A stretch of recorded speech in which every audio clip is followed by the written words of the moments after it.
오늘 새벽 우리가 함께 볼 하나님의 말씀은 시편 26편의 말씀입니다. 구약성경 시편 26편 1절 말씀부터 12절까지의 말씀을 저와 여러분이 한 절씩 교독하시고 마지막 12절은 함께 합독하도록 하겠습니다. 시편 26편 1절에서 12절 말씀입니다. 주님, 나를 변호해 주십시오. 나는 올바르게 살아왔습니다. 주님만을 의지하고 흔들리지 않았습니다.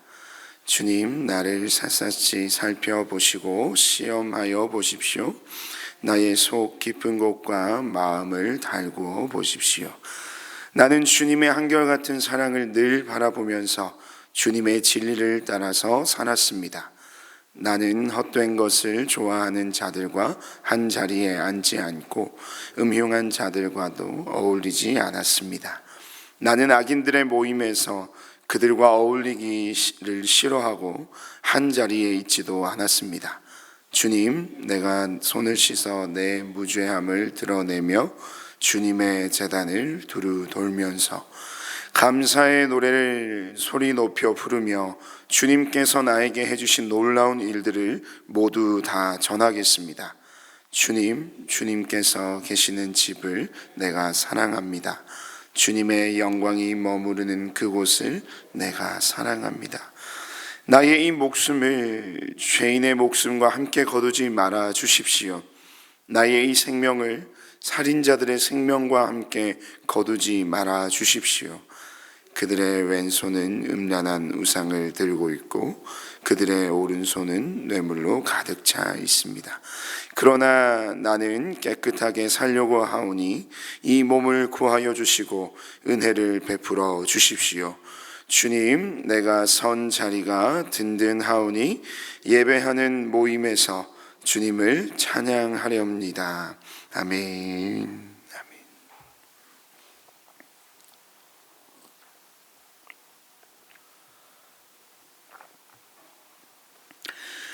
오늘 시편 26편 우리 1절에서 12절의 말씀을 가지고 의로운 자의 기도라는 말씀의 제목으로 여러분과 함께 잠시 주님의 은혜를 나누도록 하겠습니다. 여러분, 그 위대한 종교 개혁자인 존 칼빈 다 알고 계실 겁니다. 그 위대한 종교 개혁자인 존 칼빈은요, 이렇게 이야기를 합니다. 명성의 상처를 입히는 것보다 인간에게 더 가할 수 있는 큰 위해는 없다. 이 명성의 상처를 입히는 것보다 인간에게 가할 수 있는 더 큰 위해는 없다라는 말을 우리 존 칼빈이 했습니다. 인간에게 있어서 이 명성, 다른 말로는 명예라고도 부르죠. 많은 이들과 더불어 살아가는 사회 가운데 이 명예와 명성은 이 자신의 삶의 가치를 나타내는 어쩌면 인간에게 있어 아주 중요한 삶의 요소라고 할 수 있습니다. 그런데 이 명예에 상처를 입는다. 자신의 명성에 치명상을 입는 일이 인간에게 있어서 가장 큰 위해라고 칼빈이 말하는 것은요, 그로 인해 실추된 자신의 명성이 곧 그가 살아가는 사회 속에서 이 자신의 위치를 나타내기 때문에 이 칼빈은 명성의 상처를 입히는 것보다 인간에게 가할 수 있는 더 큰 위해는 없다라고 이야기를 한다는 겁니다. 그렇습니다, 여러분. 인간은요, 늘 인정받기를 원합니다. 특별히 다른 누군가로부터요, 자신의 삶이 인정받고 또 다른 누군가로부터 자신의 삶에 대한 정체성이 드러나게 되고 또한 가장 높아지고자 하는 욕망과 욕구가 충만한 존재가 바로 인간이라는 겁니다. 이런 인간의 욕구는 아담의 범죄로부터 이미 증명된 부분입니다. 아담과 하와가 여러분 선악과를 따먹게 된 이 궁극적인 이유가 어디에 있었습니까? 그것은 바로 이 하나님과 같이 될 것이라고 하는 그 사탄의 꿰매에 넘어간 것임을 우리는 알고 있지 않습니까? 인간으로서 자신을 만드신 그 하나님보다 더 높아지려 했던 그것이 바로 죄의 원형이자 인간이 가졌던 추악한 욕망이었던 겁니다. 이런 인간의 특징을 가지고 살아가고 있는 우리에게 이 명예의 실추, 이 또 명성의 스크래치는 이 인생의 치명타가 아닐 수가 없다라는 겁니다. 그런데 만약에 그런 명성의 치명타 가운데 이 억울함이라는 것이 더해진다면 여러분 어떻겠습니까?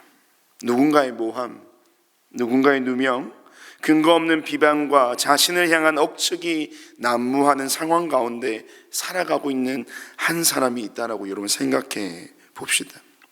이미 왜곡된 소문은 기정사실이 되어서 변명할 기회조차가 없고, 자신은 아무것도 한 것이 없는데 이미 자신을 향해 형성된 이 부정적인 여론들 앞에서 아무것도 할 수 없는 상황 가운데 있는 한 사람이 있다고 생각해 보자는 겁니다.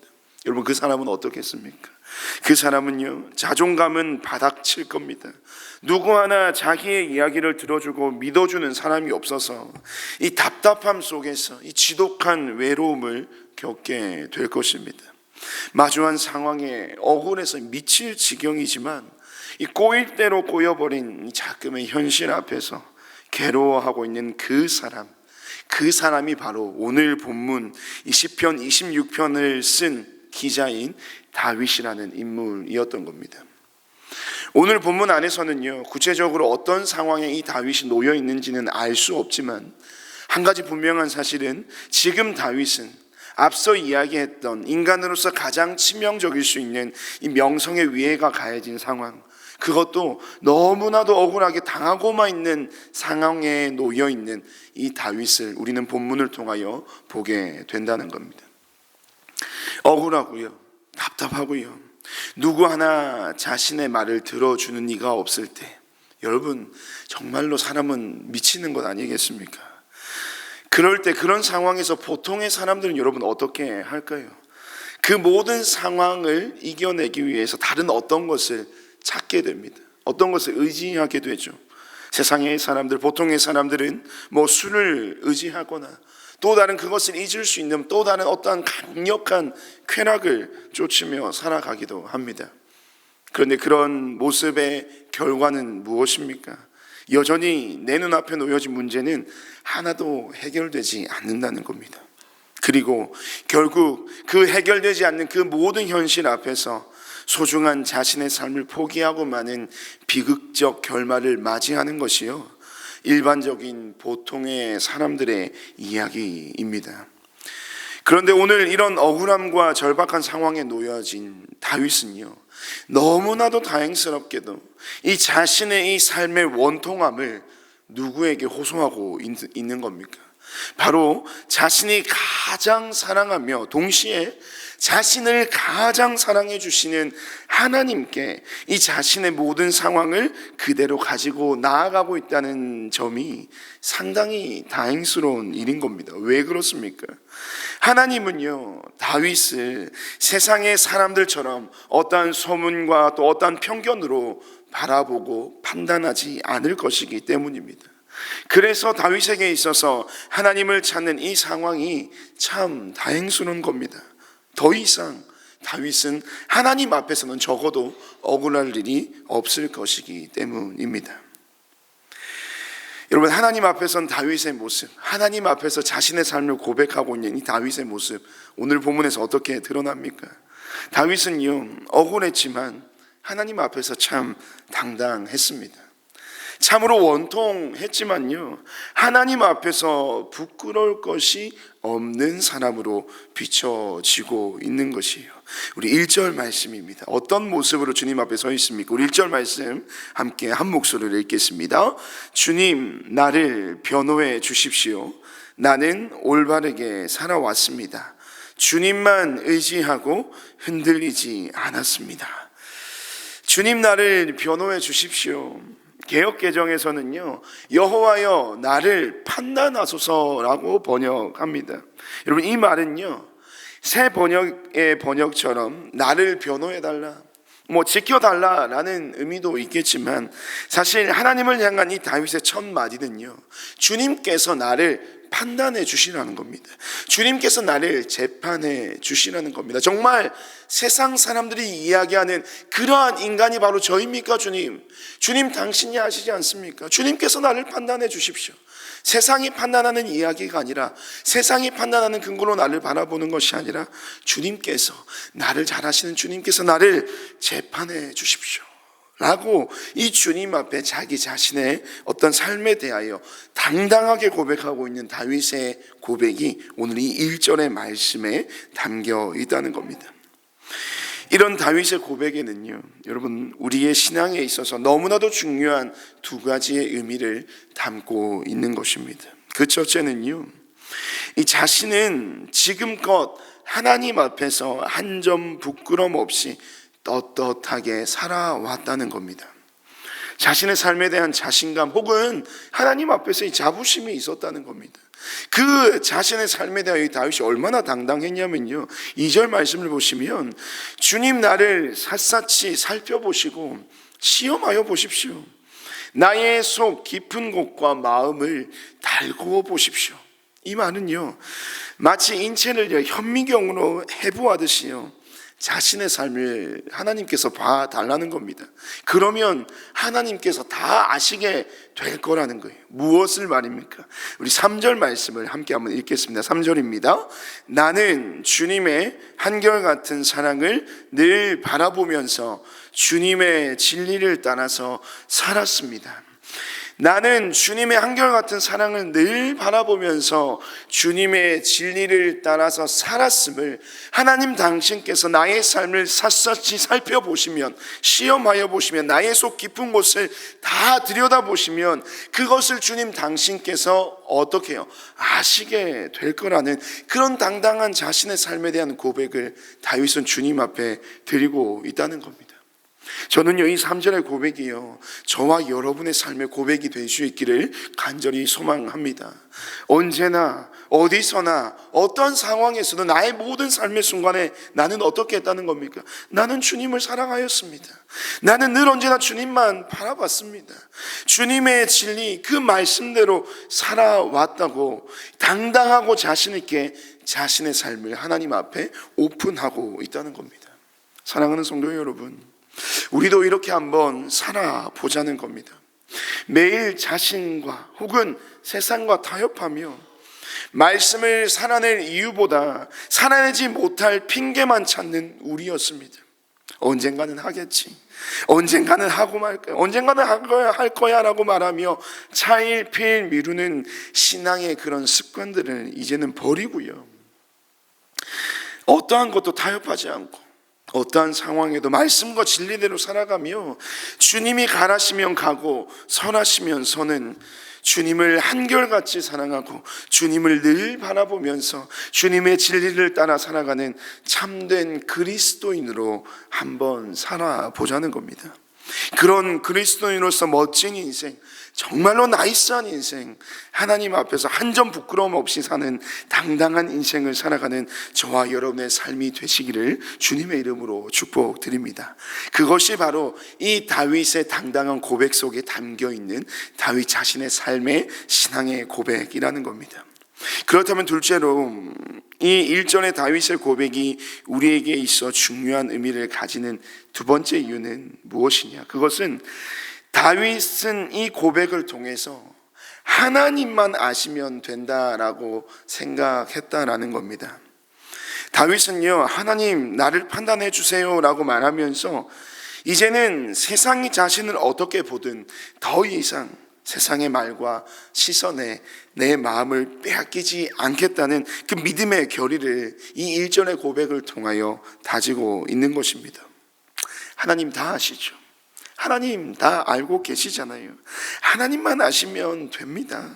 저는 그것으로 만족합니다. 하나님이 아신다면 더 이상 세상의 판단과 세상의 평가, 세상의 소리와 세상의 이야기들은 제게 더 이상 중요하지 않습니다. 그런 마음으로 주님 앞에 나아온 다윗이라는 겁니다. 그런 다윗의 마음이 여러분 무엇으로 증명이 되느냐? 오늘 본문의 마지막 12절 말씀인데요, 우리 12절 말씀을 마지막으로 한 번 더 읽겠습니다. 12절입니다. 주님, 내가 선 자리가 든든하오니 예배하는 모임에서 주님을 찬양하렵니다. 아멘. 주님 내가 선 자리가 든든하오니 예배하는 모임에서 주님을 찬양하렵니다. 다윗은요, 원통함과 억울함 속에서 정말로 괴로운 나날들을 보내고 있는 상황입니다. 그런데 그 다윗이 지금 어디를 향하여 어떠한 곳에 나아가기를 원하고 있습니까?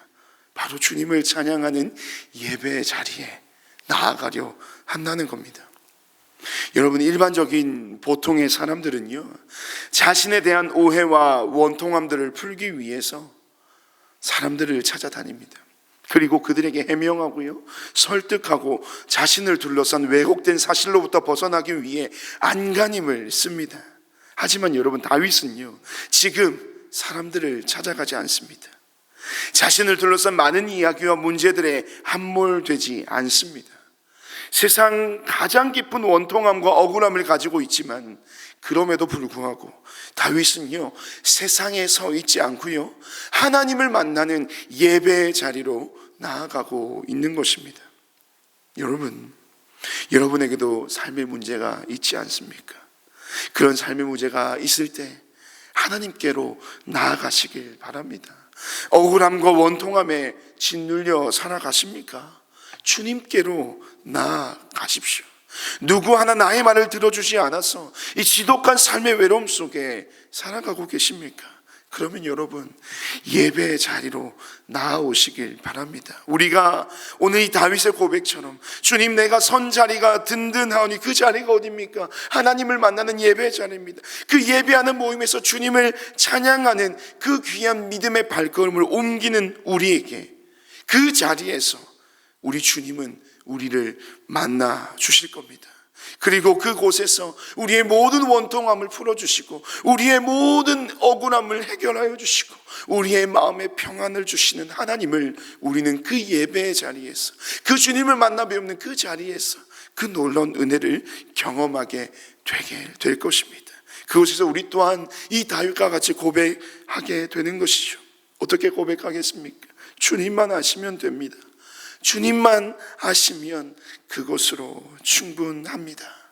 이와 같은 고백이 저와 여러분의 삶의 고백이 되기를 간절히 소망합니다. 오늘 살아갈 성도된 우리는요, 오늘도 세상 속에서 수많은 삶의 억울함과 원통함으로 점철된 인생을 살아가게 될 것입니다. 하지만 여러분, 그런 삶에 대하여 걱정하지 마시길 바랍니다. 하나님은요, 우리를 다 알고 계십니다. 그리고 하나님은 모든 상황 속에서 그런 우리를 온전히 지켜내실 겁니다. 오늘도 그 하나님을 신뢰하며 주어진 복된 삶의 하루를 담대하게 살아내는 성도된 저와 여러분, 우리 모두의 삶이 되시기를 주님의 이름으로 축복드립니다. 우리 시간 오늘 주신 말씀을 기억하며 우리 함께 기도하기를 원합니다. 우리 이렇게 하면 기도합시다. 주님, 나의 삶의 억울함과 원통함 속에서 주여 나를 건져내어 주시옵소서라고 기도합시다. 내 삶의 모든 문제를 주님께 다 드리오니 완전하신 주께서 나의 삶을 온전히 회복시켜 주시옵소서라고, 다른 어떤 것으로부터 답을 찾지 않고 오직 주님 안에서 우리의 인생의 해답을 찾아가는 하나님의 지혜를 품고 살아가는 나의 인생이 되기를 원합니다.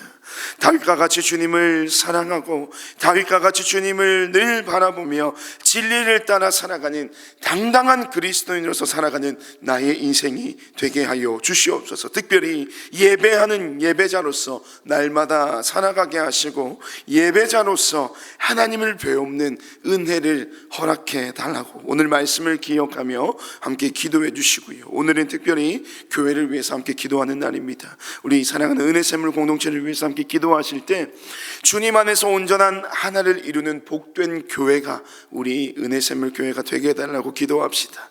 하나님의 뜻을 세워나가고 또 영혼 구원하여 제자 삼는 교회로 하나님께 쓰임받는 복음의 귀한 도구로 사용되게 해달라고, 이 어두운 세상에 빛이 되어서 하나님 나라를 확장시키는 이 시대에 꼭 필요한 주님이 쓰시는 귀한 교회로 세워 주시옵소서라고 우리 교회를 위해서 기도해 주시고요. 특별히 이번 주 토요일 날 목자 수련회가 있습니다. 여러분, 이 목자 수련회 가운데 하나님께서 말씀과 은혜를 베풀어 주시고, 특별히 우리 목장을 섬기는 목자들이 이 수련회를 통하여 주시는 말씀, 그것으로 도전받고 위로받고 어떤 모든 것이 회복되어 다시 한번 목장을 잘 섬겨나갈 수 있는 하나님의 귀한 종들로 세움받는 은혜의 시간이 되게 하여 주시옵소서라고 우리 시간 함께 한번 우리 목자 수련회와 또 교회를 위하여 또 오늘 주신 말씀을 두고 함께 합심하여 기도하시고요, 각자 개인의 기도 제목으로 기도하시고 돌아가시길 바랍니다. 우리 함께 기도하겠습니다.